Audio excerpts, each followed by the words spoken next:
Ito ang sign na nauna nang umuwi si daddy sa akin. Kaya naman pagsilip ko sa kusina ay eto't busy naman ang aking asawa sa pagluluto. Mapapasabi ka na lamang talaga na napakaswerte mo na siya ang naging kasama mo sa buhay. Plus meron pa kami mga fur babies na sumasalubong at nagpapaganda ng araw mo. Kahit araw-araw kung sabihin sa inyo, hindi po ako magsasawa na sila talaga ang nagtatanggal ng aming pagod at distress. Hala, grabe namang buntong hininga yan. Ay sino bang hindi matatanggal ang stress sa batang ito? Ay sobrang cute naman talaga nitong aming baby Bia na ito. Yun nga, panonoorin mo lamang siyang palakad-lakad dito, aba ay talaga namang nakakapagpagaan ng pakiramdam. Sabay babatok pa ito ng pagkatinis-tinis. Nakala mo na may kayang-kaya niya ng labanan ng mundo. Ano? Ha? Sa galing pa man ding umirap, nakala mo na may pagkataray-taray. Sabay pupunta lang naman sa kanyang lolo at magpapakarga. Nagpapatulong ng baby namin. Bia!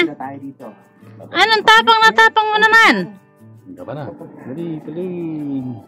Kaya naman itong si Abby ay nagpakarga na din. Araw-araw ganito ang aming eksena dito sa bahay. Siyempre, itong aming mga malalaki, lalo na itong si baby Samsam namin, si Savi at si Mavi, ay hindi rin talaga patatalo. Kailangan ay nandiyan din sila sa aming tabi. Ito namang si Mavi ay wala nang ginawa kundi kunin ang aking pamusod. Sa totoo lang, ako'y wala na talaga matinong pamusod at saka ipit. Lagi nang hinap-ngap. Pero si Mavi lang naman po ang ganyan at mukhang mamamana pa nitong si Bia. At bago matulog ay kainamang kulitan pa ulit. Ay walang katapusang kahahalik Anong isang taong hindi nagkita? Sadyang sila talaga ang aming kaaliwan. At sila ay tinuturing naming biyaya mula sa Diyos dahil sila ay dumadating sa mga panahon na talaga namang matinding-matindi ang aming mga pagsubok. At dahil nga sa kanila ay gumagaan ang aming pakiramdam. Aba, hindi rin naman papatalo itong si Baby Mavi. Yes po, baby pa rin namin si Mavi kahit 3 na ang kanyang babies. Habang lumalaki nga ay talagang kapansin-pansin ang pagkakahawig nitong si Bia kay Mavi at ito naman si Abby ay kanyang papa. Pati yung ugali nila, itong si Bia ay masyadong malikot at maharot samantalang itong si Abby ay sobrang bait at lagi nang nasa isang tabi. Pero sobrang napakalambing naman talaga, lalo na itong si Abby.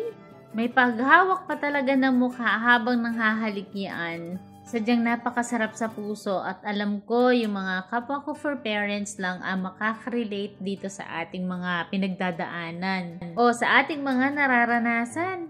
O hayan, sige nga po, isipin ninyo kung paano kami nagkakasya dyan. Tapos pagdating ng umaga, pag nakaramdam sila na ikaw ay gising na, aba ay wala na rin tigil yan. Halik na rin ng halik yan hanggang sa ikaw ay mapilitan na talagang bumangon.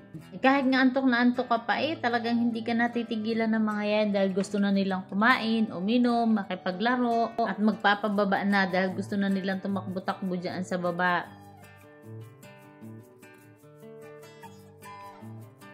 Ito naman si Bia ay naglambing na naman ang naglambing sa kanyang lolo, nagpakamod na ng tiyan. At lahat sila talaga siloso o silosa. Kapag kanilambing mo ang isa, kailangan lalambingin mo din sila. At pag hindi mo nilambing ang isa sa kanila, ay siguradong ang tenga niyan o kaya buntot niyan ay hila-hilahin. Kita nyo itong si Abby at kahit nasa akin ang dibdib ay talagang gusto niya ay kinakamot-kamot pa rin talaga ng kanyang lolo ang kanyang tiyan. At matuwa ka, alam nila kung kamay mo yan o kamay ng kanilang lolo. Dahil minsan nga ay dinadaya namin, ay ramdam talaga Daig pa nga namin ang nagkaanak pa ulit ng 3 babies. Sabi ko nga po sa inyo, nung unang napunta sa akin si Samsam, sabi nga ni Daddy, ay dagdag alagain lamang daw yan. Aba, kainamang panliligaw ko talaga kay Daddy para lang maiuwi ko yun si Samsam. At after 3 days nga, naku, ay hindi na mahiwalay sa kanya. Mas sa kanya na lumalapit, mas sa kanya na nagpapayakap. Aba, sa madalit sabi ay naging daddy's boy talaga si Samsam. At kung napalapit si baby Samsam kay Daddy, si Daddy lalo na doble ang pagkakalapit niya kay Samsam. Dumating nga sa punto na kapag si Samsam ay hindi kumakain, ay ang daddy niya pa ang stress na stress. Mas siya ang naging hands-on sa akin sa pag-aalaga kay Sam. Search siya ng search kung ano yung pwede, kung ano yung hindi pwede, kung bakit ganito ang mga gestures ni Sam. At marami din ako napanood sa Facebook ng mga ganyang fur daddies. O siya, yan lang muna imamarites ko sa inyo ngayong araw. Maraming salamat. Hanggang sa muli and God bless. Thank you!